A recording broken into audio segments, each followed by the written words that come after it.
Hansen here from NFL Red Zone. I hope you're checking out 1 hour of 5 Yard Rush, one of the best podcasts on NFL football in the UK.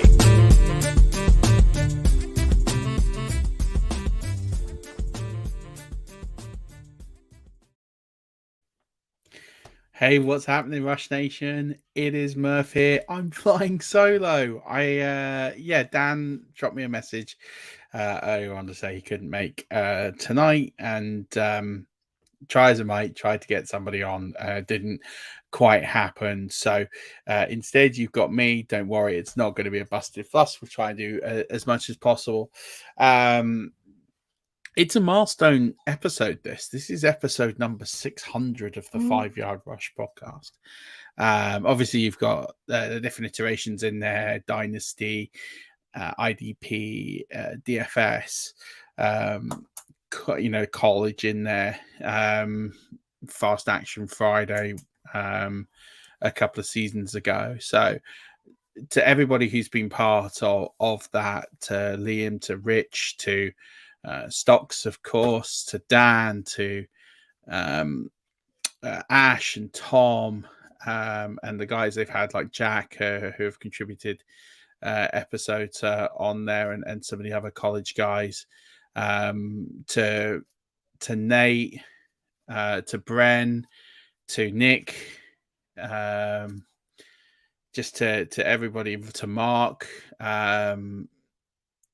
everybody who's been part of the family, and I'm sure I've missed somebody to add, Pitsy and Rob who did Fast Action Friday, and to everybody else who's stepped in on episodes, contributed to the site, everything. Just from the bottom of my heart, thank you. It's been amazing to think 600 episodes.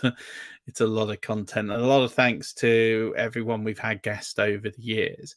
Had some really amazing people come on and give their time to come on, and made many hundreds of friendships as a result of this podcast. So it's a bit of a celebration. It's a bit shame to be on my own, but that's okay. We'll have some friends hopefully later on who will come in and ask some questions, and we can celebrate together with everybody else. And if you want to come on the show later on in about 30-35 minutes time, drop me a message on Twitter, and come ask a question, and we'll come hang out for 5 minutes, 10 minutes or so, and go through things. But there is just before we get into the show, there is a bit of sad news here that's just sort of breaking, and it's only been confirmed by Jalen Reagor, but it appears that former first round pick in 2020, Jeff Gladney, the corner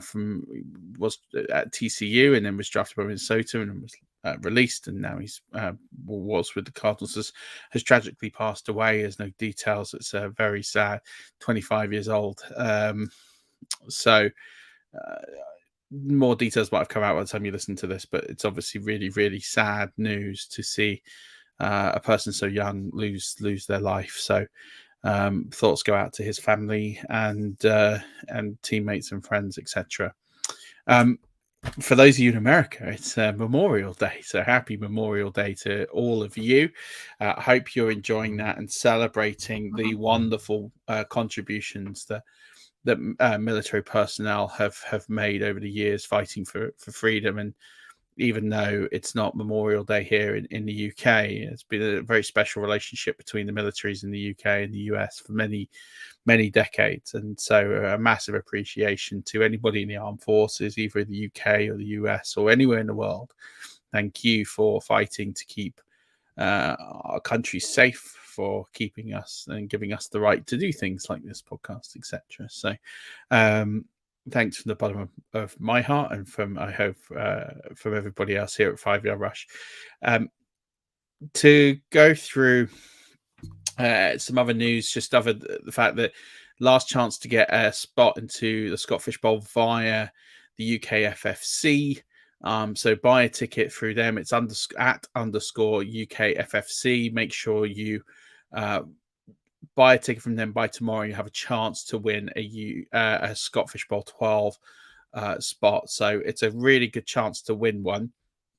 there's a number of us going who are already in the Scottish Bowl, so you have a good chance of getting a spot. So definitely do buy your tickets there. I think there's only a few remaining, and last week was proudly announced to be announced as a speaker in one of the slots there. Dan leaked it a long time ago on here, so it's not necessarily news to you diehards listening, but it's obviously a true honor and blessed to be able to do that. And then also as well, just doing some housekeeping, Fantasy Football Challenge Cup, FFCC, 4th year, over 200 spots given away now. There's about 40-ish remaining. Most of those will be giveaway spots now. So, but do fill in the forms. You never know. Sometimes people don't show up. So if you do want to sign up, make sure you sign up on the website at 5rush.co.uk. There's a FFCC tab. Their donations have been pouring in this week, which has been amazing to see. It'd be great to get to £2,000 by the end of the week. It would be a really mammoth effort. So appreciate everybody for donating. And if you haven't had a chance to donate, please make sure you do that as soon as possible. That's pretty much it for announcements, other than, amazing to get to 600. So I'm going to get into the show. I'm going to talk about touchdown regression, positive and negative regression, explaining what that is, and trying to get some takeaways.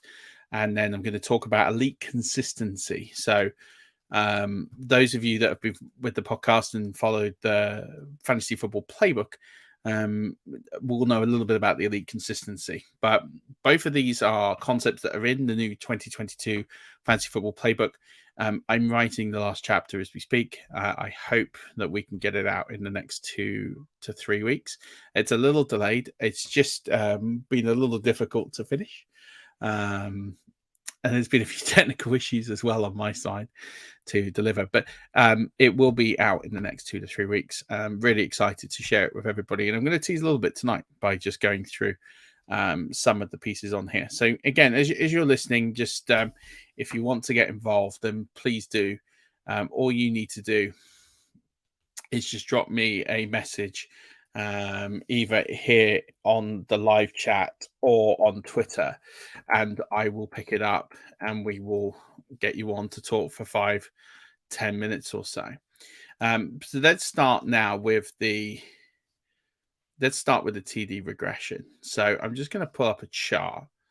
And I'm not going to go through all the maths behind it, but I'm going to explain the concept of this, because I think it's really important. If you're listening to this on the audio, switch over to the visual, or if you just want to listen to me, that's fine. The book will come out in a couple of weeks, so it's not a problem if you want to wait until then. I totally understand.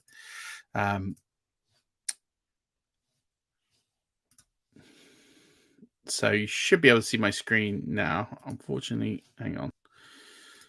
Let's try it by window, because then I can't see what it looks like. And just about the Fantasy Football Playbook here. Please do. We're not going to do pre-orders this year like we did a couple of years ago. It's just purely down to the fact it's quite difficult to arrange and get in time, but also just on top of that, it is slightly delayed. That is partly my fault. I will be owning that one as much as possible. Okay, that looks a lot better. So going into this. So I want to talk about the concept of touchdown regression. You might have heard it on other podcasts. You might never have heard of it before, and that's absolutely fine. Now, most people deem the word regression as a negative term, especially down to the facts of, somebody has regressed year on year. And in terms of sort of practical meaning, that makes some sense. However, from a mathematical perspective, what regression means is moving to or reverting back to the mean or the median, so effectively average. So from a mathematical perspective, you can have a player positively regress to the mean, i.e. someone who, based on what their output was less than average, and actually should therefore regress back to the mean and therefore positively regress, as well as also a player can negatively regress. And that's basically someone who overachieved based on what they did. And if they were to put that same output again, they're likely to regress back to the mean in a negative way.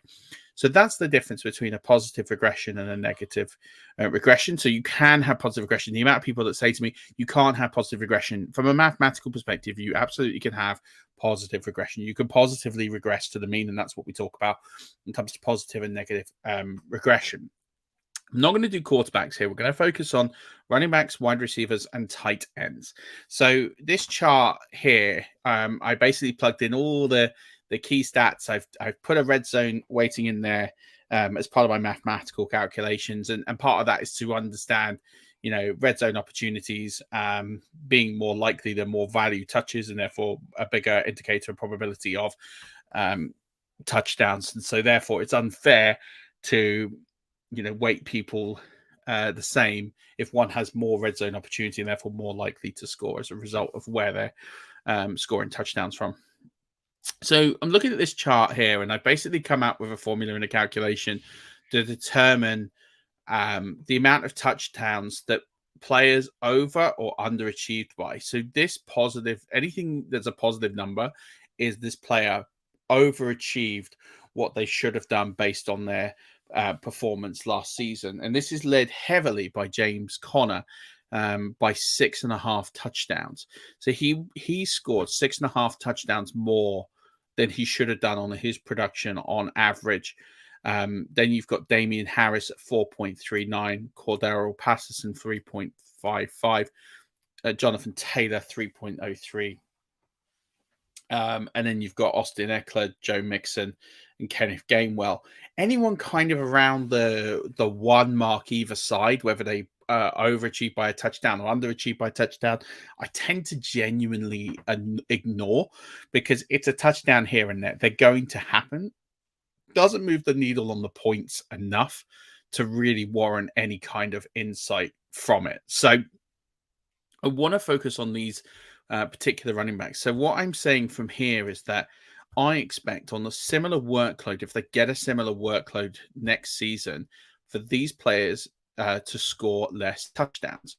So James Conner to potentially regress by 6.5 touchdowns. You can round that whichever way. But that's a potential loss of 36 to 42 points. Or that's a touchdown every, 2 and a bit games in the season, almost 3 games. So it's quite a considerable amount of regression that is being baked into James Conner's number here, if all things are created equal. Now, that's not to say he's automatically going to reduce by that much, because, he had more competition for touches last year. Chase Edmonds is out of town. There is a chance that James Conner could get potentially more workload, and that might therefore alleviate some of that potential negative regression that he's due, and might even it out. But having said that, he was just very, very efficient. And what we tend to find from players who are that efficient is they will regress. We think of the Aaron Rodgers season a couple of years ago with such an efficient touchdown rate. He had absolutely nowhere to go but down. And the same kind of exists here for James Conner. So if you're going to be drafting James Conner at ADP, just be a little mindful of the fact that you can't take his touchdown numbers last year into consideration. There's every chance you're going to need to think about and bake into a potential loss of touchdowns there. But there might be more additional volume. So, for example, if he's going to get a little bit more passing work because Chase Edmonds isn't there, there is ways to offset that potential negative regression. Damien Harris is another one, again, highly efficient, had multiple touchdown games. It's, again, another way to look at that and go, okay, so we do have some regression coming, negative regression coming his way. It's also going to be interesting to see what happens with players in other roles. Given where he's being drafted at the moment, around about the 6th round, don't think it's the end or be all. That wouldn't put me off drafting him at that price, but if he was going significantly higher, that certainly wouldn't appeal. Cordero Patterson, 3.5 touchdowns. Again, just something to be mindful of. Jonathan Taylor, 3 touchdowns again, but I mean, it's not going to stop him from being the 101, but just be mindful there could be some negative regression coming his way as well. In terms of, you've got, again, Eckler, Mixon, Gainwell, and then Rashard Penny, I think, is completely different. He's going to be in a very different role next season, given the fact they've drafted Kenneth Walker. So I think, you take this as me. Again, all these sort of players here I'm not overly fussed about. Players all the way up to Kamara here, and not players I'm overly bothered about. There's a chart here. Let me move that out of the way. Do we look at the other end? So these are players who underperformed in the touchdown column and players that we expect to positively regress if all things remain equal. Number one on this list is Miles Sanders. So Miles Sanders last year had 137 carries for 754 yards. He scored no touchdowns. He scored no touchdowns last year. It's just not going to happen again next season. They haven't added a lot of competition. He did have some injuries. I fully expect his workload to go up. Miles Sanders is going to be a very nice steal for players in that sort of 6th round that he's going in, sometimes even later. I've seen him going in the 7th round.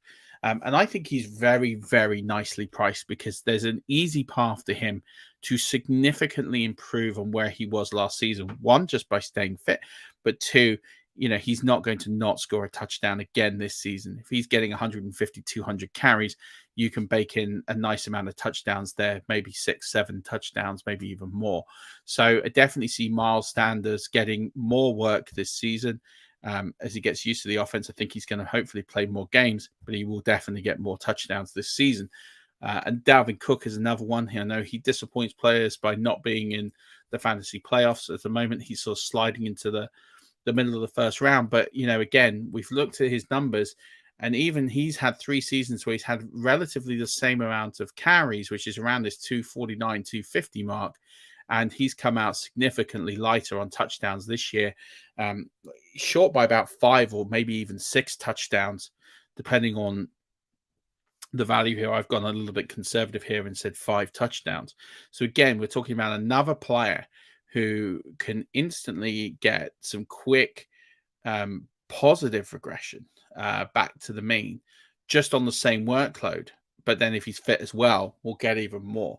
So those that are perhaps a little worried about Dalvin Cook and his touchdown rate, don't be. He should easily regress back to the mean in a positive way in 2022.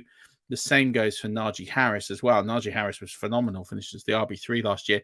Again, he left nearly 5 touchdowns out there. So another player who positively regressed.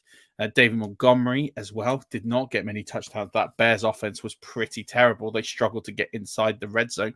They will be slightly better this year. It's another player who I fully expect to positively regress in the touchdown column. I'm not so worried about these either scat backs or players who have changed situations like Michelle Edmonds. They're not going to get the same workload. Devontae Booker the same. Mike Davis has moved. He's not going to get the same workload. Michael Carter's in a different situation. Saquon and McCaffrey, all depends how fit they are.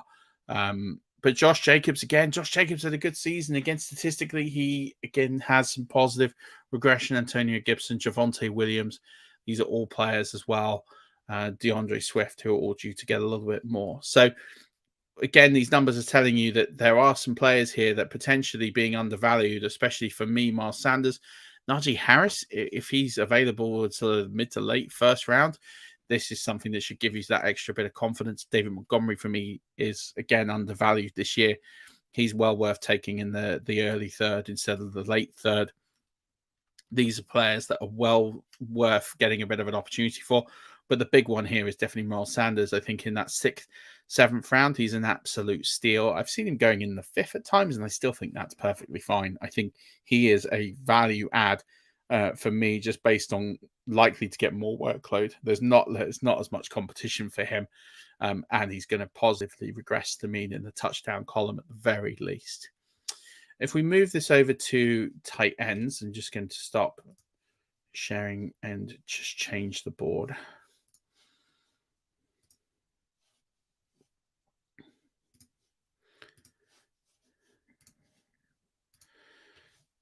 So if we now look at wide receivers, players that are negatively going to regress to the mean, Jamar Chase. Again, Jamar Chase's touchdown rate was absolutely electric last season, and it's completely unsustainable. It's not to say he's not a good player, but again, if you're drafting Jamar Chase as high up the board as he's going right now, which is that sort of mid-second, just be prepared that you are buying that player at the ceiling. And there is a concern that he's not going to deliver the same amount of touchdowns as he did. He scored quite a significant amount of touchdowns over 40 yards as well, which again isn't overly sustainable. So he is a player I would be deeply concerned about drafting in the second round. And I think if for me, I'm just not going to have a lot of Jamar Chase on my team this year, just because of the fact that I am concerned about this positive or this negative regression of 5 or 6 touchdowns. Everything else has to remain. If everything else remains the same, you could point to the fact that, 128 targets that could potentially go up, receptions could potentially go up, or even just the fact he catches more passes that could go up. But again, I just don't see these 13 touchdowns coming back his way. He's a player I'm severely concerned about on this touchdown rate. I just don't think that those numbers are sustainable. DK Metcalf, again, another player. And now we've got a worsening quarterback situation. He's got Drew Lock for the season. He is a player I fully expect to negatively regress back to the mean. I can't see a path to him getting 12 touchdowns next year unless he gets traded. An interesting one here is Mike Evans. Now, Mike Evans actually in my model outperforms the regression every single year, and especially in the last couple of years because of the fact that he's got Tom Brady and he is the red zone weapon in the Tampa Bay Buccaneers. I'm less concerned about Mike Evans purely because you sometimes get some players that just are going to overperform, and Mike Evans is one of those players.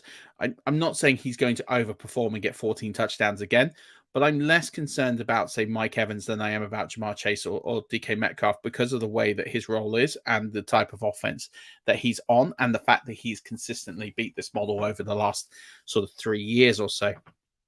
So less concerned about Mike Evans there, as we talked about last week's show with Bob Long. KJ Osborne I wouldn't worry about because of his role. So the interesting thing here is Mike Edwards. So Mike Edwards is out by nearly 3. But if I look at the other way, a player who is due to positively regress is Keenan Allen by almost the same amount. And it's almost like Mike Williams vultured those touchdowns. That's not necessarily what really happened on the field, but it is interesting that correlation is the same. So it's not, this model isn't saying that the offense is going to score less. It's just the fact that actually where the touchdowns got allocated potentially are likely to change based off the workload and where they're getting these targets. So Mike Williams for me is someone who I can see getting some regression. I can see those touchdowns potentially going to Keenan Allen. That's what this model is basically telling me. So again, he's not badly priced, so I don't have a big concern, but that is something to keep an eye on. There's some players here we can ignore. Alan Lazard, DeAndre Hopkins is suspended for 6 games. Elijah Moore's an interesting one, but again, we can see here that he's outperformed, but also he did it with a rookie QB. So there is a case that he's not likely to regress because he'll get a better quality of target. Mari Cooper's on a new team. That's hard to kind of say. Gabriel Davis is in a completely different role now. He's likely to get more work as a result. And the rest of these I'm not overly worried about when they're sort of at this sort of stretch here. Someone like Justin Jefferson, Devontae Adams, again, these are all sort of in line with what you would expect inside sort of a margin of error. If we go the other way, Cole Beasley, who doesn't have a role anymore, Laviska Shenault, just the type of way that he plays is not an over surprise that he massively underperformed. But Jacoby Myers is the one that really stands out for me. So Jacoby Myers is someone who definitely, I think, has a lot of room to change his touchdown outlook and I think positively regress to the mean. And I think he's a huge value in drafts. He's going in the double-digit rounds. I think he's someone that is extremely interesting and someone who I think is going to regress nicely back to the mean in 2022 and think is a massive value. DJ Moore, it's an interesting one because you can talk about this being down to the quality of quarterback that hasn't really changed. but it's another year with Sam Darnold. You could likely see some positive regression there. Rondale Moore likely to get a bit more of a role, especially with D-Hop out, so therefore that's a potential role for him to go up. Zay Jones is an interesting one. He has completely changed. It's hard to see what his new role is, but he could be more defined. McCole Hardman, we'll wait and see what happens with him. Chase Claypool, I'm a bit concerned about because of what's going on there, but there are some players here. These next three, I think, are easily going to positively regress. Rashad Bateman, Cortland Sutton, and Keenan Allen. I think all three of these are likely to rebound up, and I think all three, as a result, are good values in drafts right now, and I'd be quite happy to walk away with a draft with all three of those players. Chris Godwin's another one. If he starts week one, he's definitely going to positively regress to the mean, especially with no Antonio Brown either. So there is some definite candidates here of players who are likely to rebound back to the mean based on their workload. But just ignore some of these players just aren't overly important, like Cole Beasley and Laviska Shenault. But there are definitely some real values in draft going on. And that's what this is. This isn't the end all be all of players. It's just it's another way of identifying potentially undervalued assets in drafts. And that's what some of these players are for sure. Going on to two tight ends. And really, there's just a couple here to really focus on. Dawson Knox massively outperformed the number. So 5 touchdowns. He also now has competition from former first-round pick OJ Howard. He is someone I would be deeply concerned about in drafts going forward. But he is going to get heavily drafted as a result. So he might be a player that's not going to end a lot of my teams. Hunter Henry just went through a ridiculous touchdown streak last season, and I think as they keep investing in the wide receiver position, it's likely we're going to see Hunter Henry get a lot less touchdowns in 2022. Travis Kelce, wouldn't worry about. He's going to be the main focal point in this attack. The volume will increase and will offset any touchdown regression going his way. I reckon the same is probably true to Pat Freiermuth to an extent, although he could have a rookie QB throwing him the ball, and that could change that somewhat. Rest of these I'm not overly concerned about, given the type of role they have and the number. But if we flip it the other way, there is a screaming value at tight end in this draft, and it is Cole Kmet. Now, Cole Kmet didn't score a touchdown last year, yet he had 93 targets. And again, a lot of it was because Justin Fields just wasn't very good. That's just the bottom line. Cole Kmet is a screaming value at tight end. I think he has an easy path to being a tight end 1 in 2022. And as a result, again, we're just looking at this. This should naturally rebound up. Justin Fields another year in the offense. They didn't add anyone significant at the wide receiver position, and they've detracted and taken away Allen Robinson. So as a result, I think Cole Kmet for me is a huge screaming value. Kyle Pitts is another one. So I wouldn't say he's a value because he's going in the 4th round, but he's someone that's due a lot of positive touchdown regression. He scored 1 touchdown last year. He's going to score more than that in 2022, despite the downgrade at QB, purely because there isn't anyone else other than Drake London to throw the ball to. He will get touchdowns this year. Mike Gesicki is a player who always seems to massively underperform in this column. So he is a player he's here, but I wouldn't say he's a value purely because he always consistently underperforms. And I think the fact there's more mouths to feed now in Miami, it might be more difficult for him to get the volume he was getting. But the other thing is as well with Mike Gesicki, and the reason he's on this list is because he seems to be taken out when the ball's near the goal line, and they tend to throw the ball to like Adam Shaheen, for example. So he's kind of almost not trusted at the goal line. And that's why he's featured heavily in here. So he's a bit of a false positive here. He's a player who looks like he should regress back to the mean, but I don't think he's going to, just purely down to the way that he is used. Darren Waller, again, for those Darren Waller truthers out there, he's likely to see a bump back in his touchdown column as well. So that's just a little bit on the touchdown regression. And please feel free to reach out and get in touch and ask some questions should you want to around this. But it is going to be in the 2022 playbook, and it should be out in a couple of weeks' time. So enjoy it there. last one is just going through and sharing some elite consistency stats.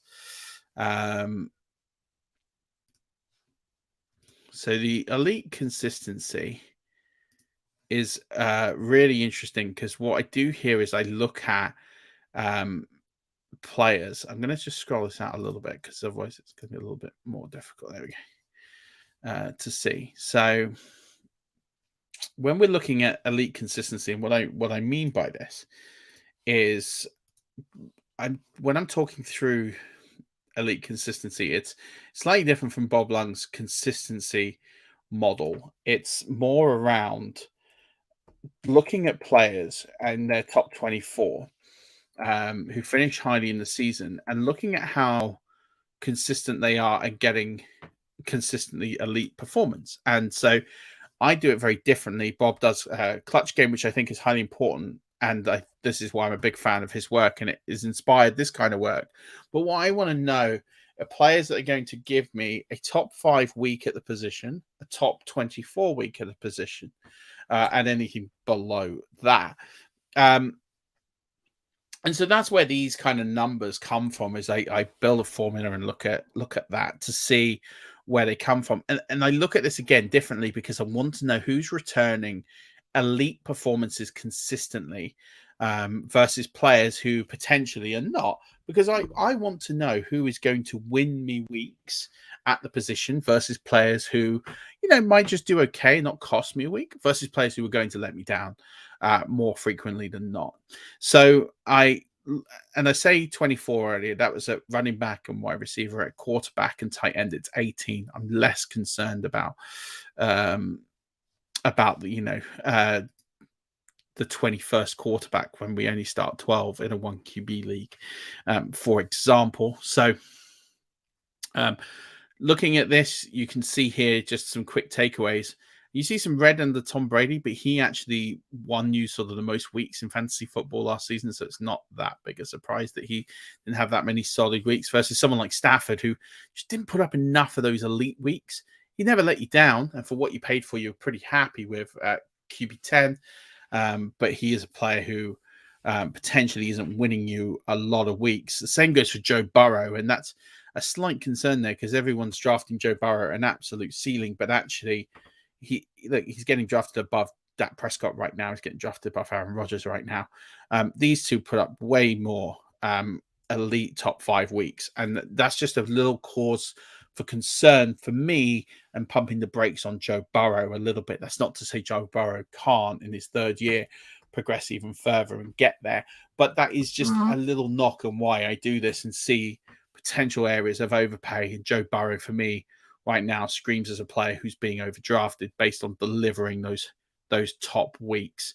Again, people who drafted Ryan Tannehill last year would have struggled a little bit. But as you can see here, as we get outside the top 12, there is a significant amount of bust risk with each of these players, and that's something to take into consideration. They're busting a significant amount of the time, and something to keep an eye on. So, with the exception here of Lamar Jackson, but even then, he still busted a third of his games. So it's something to really look at and try and understand in a big way, that actually there's the reason to invest at quarterback and invest early is because they're giving you these game-winning weeks. It's Josh Allen's, the Justin Herberts.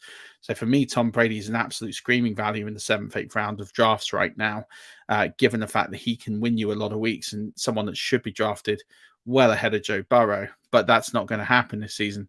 So for me, looking and interpreting this data, I'd be passing on the players like Burrow and Stafford and be trying to invest in on the Bradys, or even taking the discount on Dak Prescott this year. There's a lot of people out on Dak Prescott.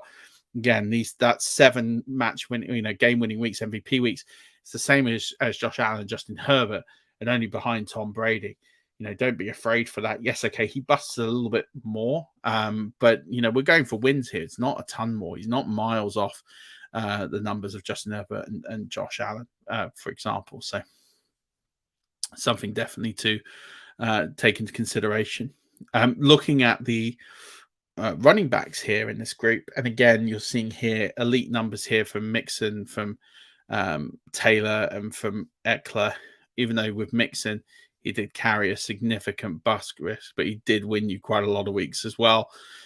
James Conner, we've talked about, but again, he still busted significantly. With that touchdown regression, he could bust even more next year. So he's a player of concern. Leonard Fournette, I would expect to get more game-winning weeks, given the fact that he's got the rollout right now.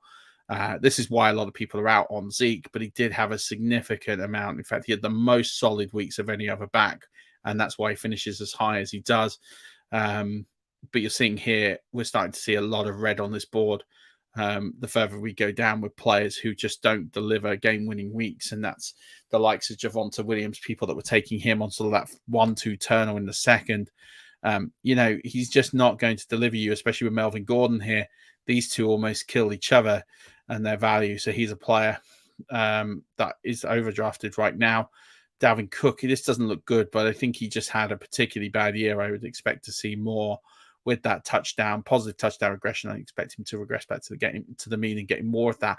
There's someone like Damien Harris. It's really concerning because he only had 2 game-winning weeks, and yet he's also due that regression, that negative regression. So that's a player who, again, looks to me here as a real red flag.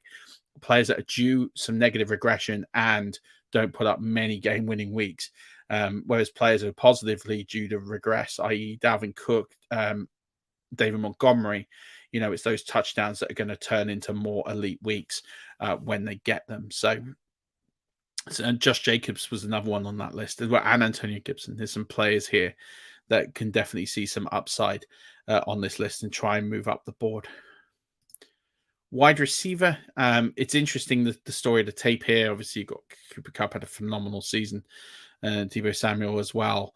But you're starting to see here the amount of times they see, here we go, Jamar Chase is a great example here. He actually busted on 10 of the 17 games. He busted 58.82. So 58.82% of the time he finished outside wide receiver 2 scoring on average, which is just an alarming rate. And it's the type of player he is. But he doesn't give you enough of this upside and solid side. And given the fact that he's got touchdown regression coming, it's just a massive concern for me. So I'm really concerned of his 4 MVP weeks, 3 solid weeks, 10 bust weeks. I am deeply concerned with that touchdown regression, negative touchdown regression coming his way. Tyreek Hill, similar sort of player. How's he going to get on in Miami?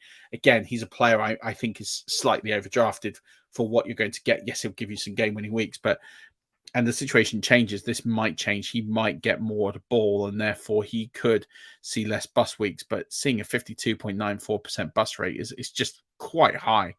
On the flip side of that, someone like Deontay Johnson, who you're getting in the 5th round last year, okay, he doesn't put up much game-winning weeks for you, but at the same token, he rarely busts and he puts up a lot of solid weeks.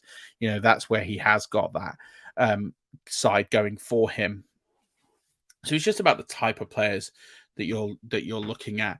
Keenan Allen, again, no elite weeks last season, no MVP weeks. I think he's going to change that with some positive regression coming his way, whereas Mike Williams put up 3 big weeks. I think they will drop as well. Chris Godwin talked about, I think you're going to see more positive weeks from him as well. So you've got different types of receivers in here, but the key ones to really look out for are Jamar Chase, Tyreek Hill, Stephon Diggs. These are the 3 here that I think could all be realistically overpriced based on what they're going to deliver you in the composition of where they're going to score points and how many weeks they're going to consistently put up top 24 or top 5 weeks versus the amount of times they're not going to do that for you. There's some real concerns in those type of players, and the same for Mike Williams with 50% bust rate as well. Tight ends is always a really difficult one because there's just not that many stories to tell here, and other than the fact that elite tight ends are elite and everybody else is just kind of average, and you get a much of a muchness here as you sort of move down the board. But obviously you got Mark Andrews led the way last season, Travis Kelce. Those two put up a lot of game-winning weeks for you at the position. So did Jolton Schultz and George Kittle. And those 4 lead the way along with Rob Gronkowski. Everyone else is just, again, kind of a muchness going forward. So that's a little bit on consistency. I'm pleased to say I've got a friend of mine here now who's going to ask some questions and join for a few minutes. I've kind of kept him waiting. But any questions on the consistency side, please do reach out to me. They're going to be in the playbook, which will be out in a couple of weeks, maybe 3 weeks or so. But it's a great pleasure of mine to join me on episode 600 of the 5 Yard Rush podcast, my good friend Jack Humphrey. Jack, how you doing, my man? Good evening, big man. How you doing? Yeah, I am all good, mate. Yeah, I'm excited to be here for the 600th episode of the 5 Yard Rush podcast. That's some achievement, mate. Mate, it's mental, isn't it? It's crazy. Yeah. Well, as I said, it's not just me and Stocks. It's a lot of people who have put a lot of podcasts together. So, yeah, truly amazing. But I can, yeah, I can remember. Yeah, I can actually remember listening to one of your first ever episodes at work on a building site. How my career has changed since then as well. But I was listening to you guys on a building site. Well, it must have been about 3-4 years ago now. So yeah, long time ago. Mate, 5 years now. It's taken us to get to this. So yeah, it's gone well. But yeah, it's kind of amazing to be here. And you know yourself, you've gone through quite a journey with Kickers Matter, and you launched that before we launched this, and was out there, and then you've gone through to now being part of Fan Team's elite content providers and all the great stuff you're doing. What's some of the stuff you've got going on at the moment with Fan Team? I'm just covering every sport going at the minute, so it's actually nice to be able to come on here and talk some NFL, because I haven't talked any NFL since the Super Bowl. I think the last show I actually done was with Nick, who does your DFS show, obviously. That was one of the last shows I ever done before the Super Bowl. I went, I was at the Super Bowl party with you. I went all in on Odell Beckham at the Super Bowl, and it was looking good for a quarter, and then he got injured, and all my DFS lineups went down the drain that night. But we're covering everything at the minute, every sport going. Golf's the big one at the minute. I'm covering a lot of golf, so yeah, if you just want to follow me, you can find out all my content. I retweet all my content that's going on. But today was a different day. I was actually covering the Italy-Argentina game on Wednesday, which is the first time this competition has been held since 1993, believe it or not, Murf. So backed by popular demand. What competition is this? It's basically the winners of the Euros will play the winners of the South American Cup competition that they play. But it hasn't been held since 1993, and the last time it was held, it was Argentina versus Denmark. Argentina won 4-3 on penalties. Wow. And I'm certain Mr. Batistuta scored the winning penalty. Oh, what a play he was. Yes. So that's been my day today, enjoying writing about that. But yeah, it's big career change for me, but I'm loving every minute of it at the minute. Well, mate, it's awesome. And, I'm sure you've got lots up your sleeve. You said there's lots of golf. You're picking a lot of winners at the moment. You did well on the major, didn't you? Recently, did a good job on that, didn't you? Cleaned up a little bit. Yeah, I had Rory to lead after day one at 28-1, which was very nice. I had a lot of money on Mr. Tiger Woods. Don't advise betting like that. That was a silly bet. Come to think of it, but thankfully for me, he did make the cut. So yeah, I got my money back and a little bit more there. But yeah, I cleaned up at the PGA the last time. So not so good last week, £20 loss, but these things happen with DFS. It's trial and error.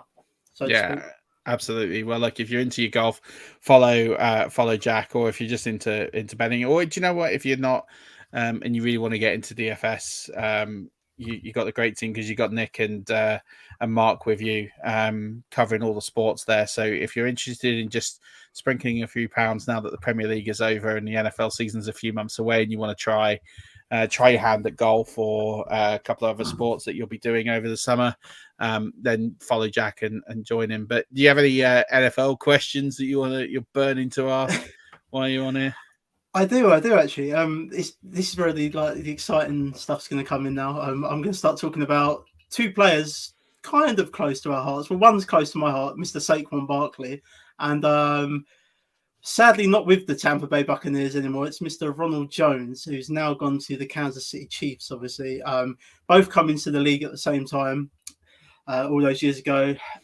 Different careers, so to speak, so far, but I had actually only found this out earlier, but Ronald Jones has actually only scored one less touchdown than Saquon Barkley across his whole NFL career, which I just find that amazing. That's what durability will do for you, mate.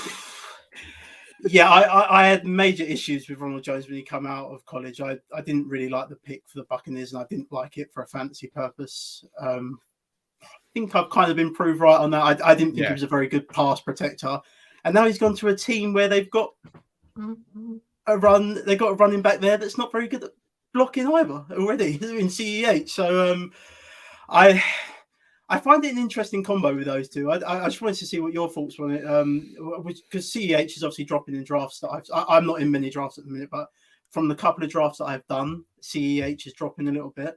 Obviously, you're going to get Ronald Jones towards the back end of drafts. I was kind of just wanting to know your feelings on these two. Would you go for the CEH way, the route there, or would you just go for the latter and just take the punt on Ronald Jones, knowing what he can do? So these two players kind of for me are why I think it's so important to get your running back position shored up early up the board. So I think for me, I want to be getting away with 2 running backs in your opening 3 rounds.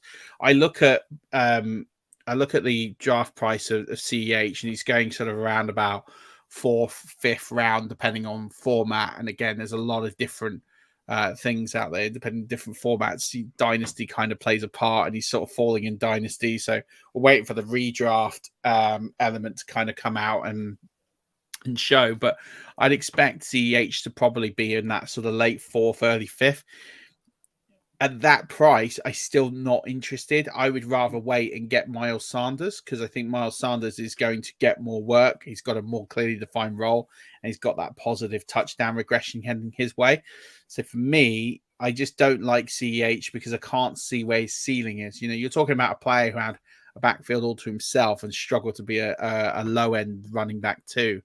I think for me to be interested in someone like CEH, you'd have to fall into like the 7th, 8th round for him to just be even appealing. I think before that, it's a kind of a wasted. He goes into that running back dead zone of just players you just shouldn't be taking. We saw this last year. Anyone in that sort of late 4th to early 7th, just all busted. They were desperation picks that people were kind of hoping, and you got players much later on in that 8th, 9th round who proved to be real values, or off the waiver wire. And that's kind of how you should build your team. That round, that 4 through 7 is where you should be getting your wide receivers and your quarterback. So for me, on a roster construction, no. Rojo's a player who, if you can get him late enough, he's interesting enough, but he is going to be a sort of bench fodder for you. I think if you're going to get him, I've seen him go 9th round in drafts, and that's too high. I think there's better players in that range. If he's available in the 14th round, I would definitely punt it and think, well, what's the worst that can happen?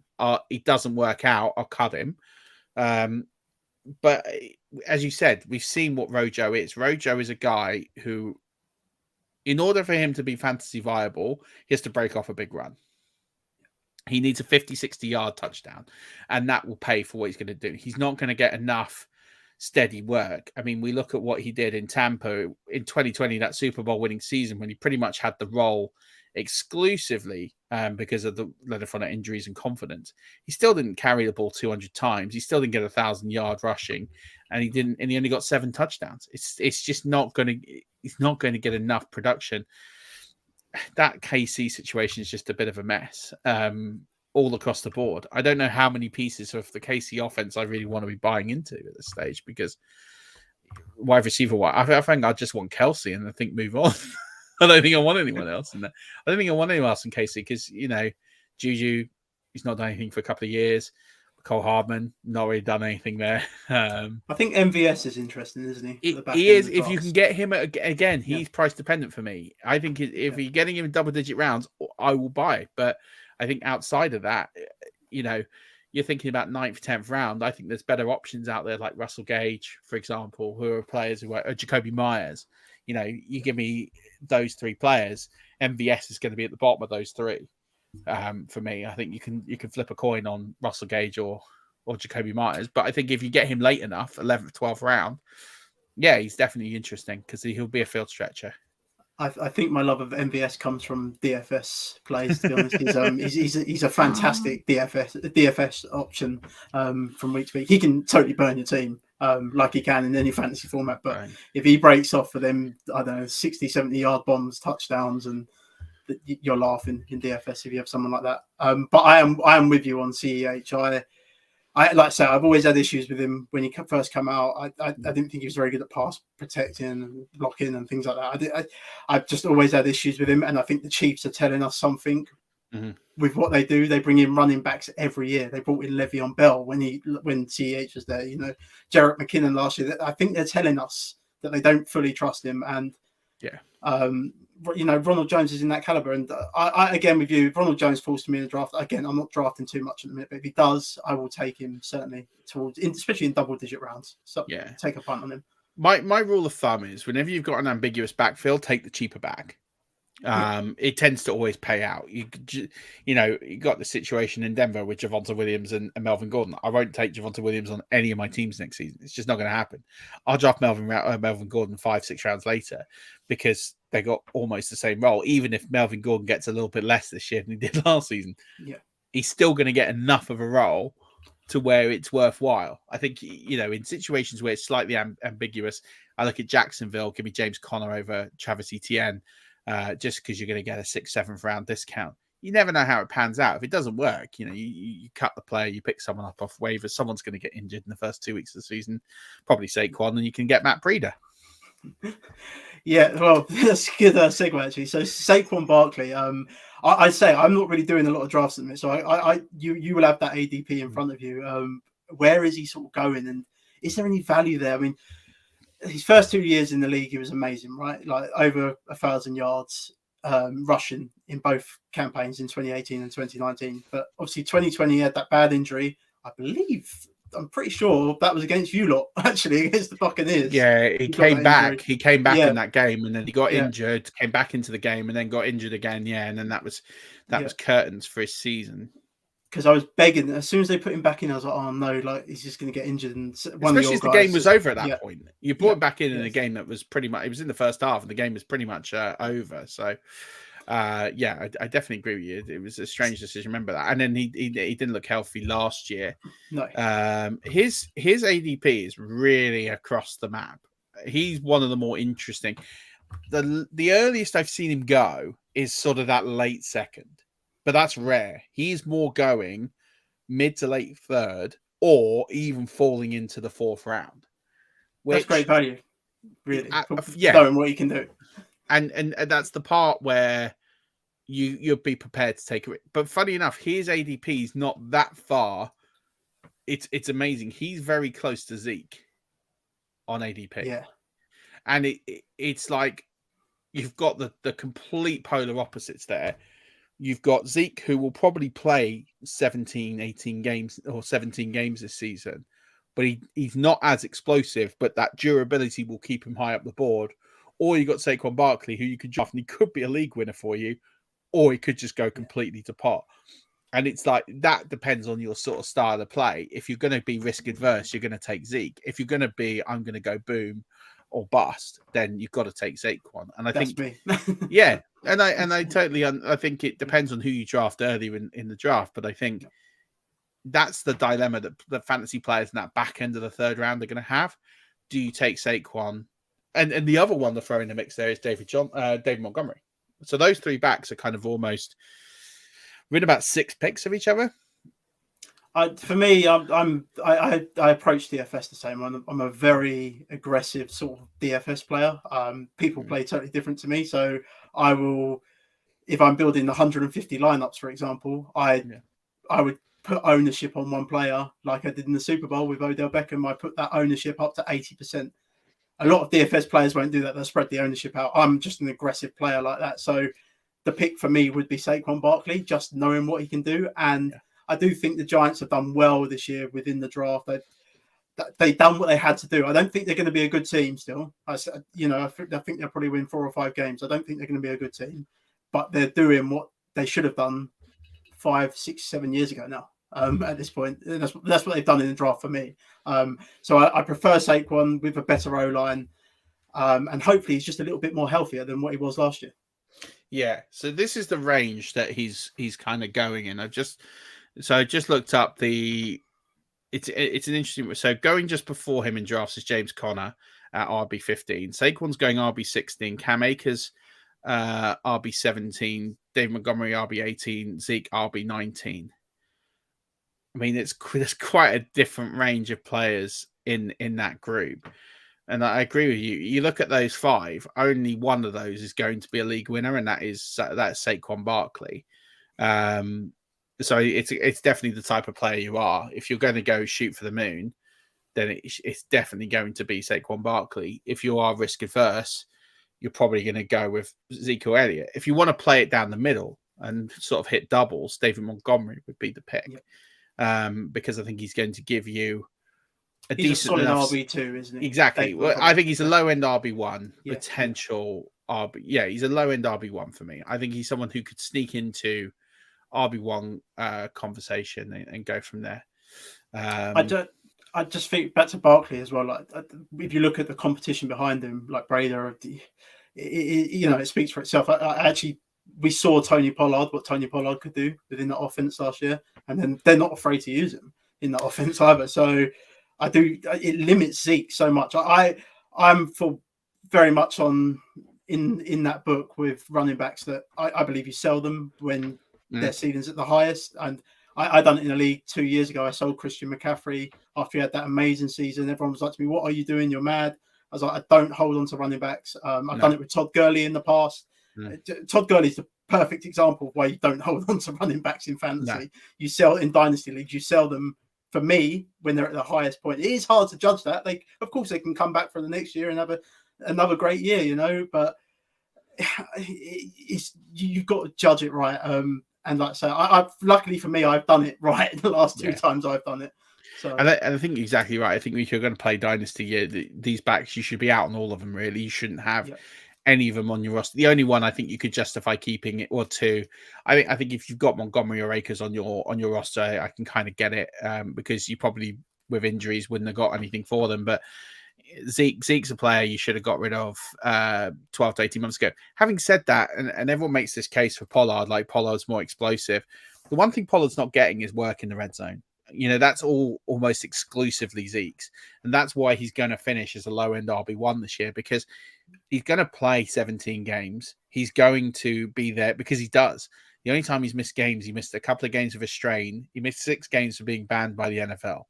That's it. It's the only time he's missed games. He is as durable as it comes for running. Mind you, everyone said the same about Derrick Henry until last year, so maybe he's due an injury. I don't know. But if he plays, he's going to be likely to play through the pain barrier, as we've seen. You played through the pain barrier last year. I don't think he's going to get that marginalized. I think Tony Pollard's just going to get the work in between the 20s, and he'll get receiving work, and he'll be a nice little back to own in the 10th, 11th round in the hopes that if Zeke goes down or he'll have the odd game, would be great. But Pollard scored 2 touchdowns last year. He's just not going to get in the end zone. And you can have a back score 1,000 yards, but with 2 touchdowns, it's very limited for what he's going to do in a week-to-week scoring format. But in a DFS play, he's probably more attractive. Yeah, these teams will always trust the veteran back there, obviously on the goal line. That's just what they do. We've seen it before when these younger backs come in and they fumble on the goal line. Rojo's a prime example. He's lost Arians' trust, doing things like that. So just interesting. I'd say I'm not really in a lot of drafts at the minute. I wanted to get thoughts on a few of the running backs around there. I've just realised that I'm in your eliminator and I've not drafted a defense and there's none left. So brilliant. I don't think I drafted one in that either, mate. So the eliminator scoring is a bit mental. Dan, who hosts this with me, he's in an eliminator right now, and he took his first 6 picks with 2 QBs, 4 defenses. It's a completely positionless draft, and it's quite hilarious. I've cooked a few of those. I've got one where I drafted 7 QBs. I take it. So that's an eliminator, which is Superflex, yeah. Oh yeah, they're super flex, but you can only start 2. I took 7 because I thought I've just got 5 ropey QBs. So as long as one of them puts up a good performance every week, it'll end up in the super flex. That was my kind of thinking, because it's just like wide receivers don't score that much. Tight ends score a bit, but not loads. I was like, all the defenses are gone. It's either kickers or back or so I've got a roster where I've got like Sam Darnold, Drew Lock, Jared Goff. I've got all the ropies. Sam Darnold, Drew Lock, Jared Goff. All three of them are on there. Jacoby Brissett. That could be a good pick, though. You never know. That's what I mean. He may well start at some point this year. I was just like, I'll just take all the ropey QBs. I've got one where I've taken a load of QBs. I've got one where I've got 7 tight ends. I've got one where I've got. I just took all the tight ends. I was like, I got Pitts. You approach Superflex drafts the same as me. I'm the same. Like I remember doing a dynasty startup about 2 years ago for Superflex, and I took 5 QBs in the first 5 rounds. Everyone was like, "What are you doing?" I was like, "You're gonna have to trade with me now, aren't you?" Like, I did it to be a bit of a dick, really, but it's just it worked out. I ended up trading Derek Carr for Stephon Diggs, so there you go. Beautiful. It worked out lovely. Yeah. Well, I'm in the draft right now, and funny enough, I'm just about to be on the clock. It's a 16 team just PPR league that's drafting now because everyone wants his draft, and so I literally got to I got Ryan Tannehill at QB 27, which I thought was weird. Like the QBs that were taken before him: Daniel Jones, Matt Ryan, Davis Mills, Zach Wilson. Deshaun Watson to Mac Jones. Mac Jones went before so many players. Mac Jones went before Tua. It's a weird draft. But I had the guy behind me who hadn't taken a quarterback, and I was like, yeah, I'm definitely taking Ryan Tannehill there as my 3rd QB. So I'm the only one. Well, there's probably me and Dan are the only players. Well, you can ask, and there's one more who's got Daniel Jones as his 3rd. There's probably 3 of us that have 3 starting QBs, and everyone else has like 2 or 1 in the Superflex league. Is Matt Cullen in that league? Is that why no, Zach he's Wilson's not. gone that early? Was it the 101 pick? No, it wasn't even that early. It's like Zach Wilson went like QB 21 or something. He went where he was supposed to go. It's just, some people, it's a funny draft. I'm actually on the clock in that league. I should probably pick. But yeah, tell everyone where they can find, because you got a newsletter as well out, so where people can get picked straight to their inbox. Yeah, just find me on Twitter at Jack Humphrey KM. My link for my newsletter is on my page there. It's free to sign up and play. You find all my articles at the minute on Fanteam blog. Just head over there at fanteam.com/blog. And you'll find every sport going at the minute. I'm covering everything, even Eurovision the other week. I saw that. Amazing. Did you cash? Please tell me you cashed during your I didn't play it. What? I had to get the little one spent, so I went back downstairs. I thought, I'll put it on, see what the fuss is about. And it was Ukraine's performance, actually.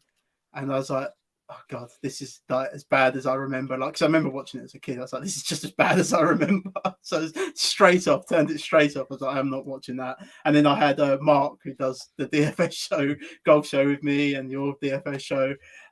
He was messaging me because Mark loves it. So, he got some messages back off me that night saying, leave me alone for once. I listen. I quite like Eurovision. I just think there's nothing else like it. When something's like just that out there, I think it's well worth it. But yeah, no, it's awesome, and you're doing amazing work, mate. And you're going to be. Are you going to be around for the UK FFC in July?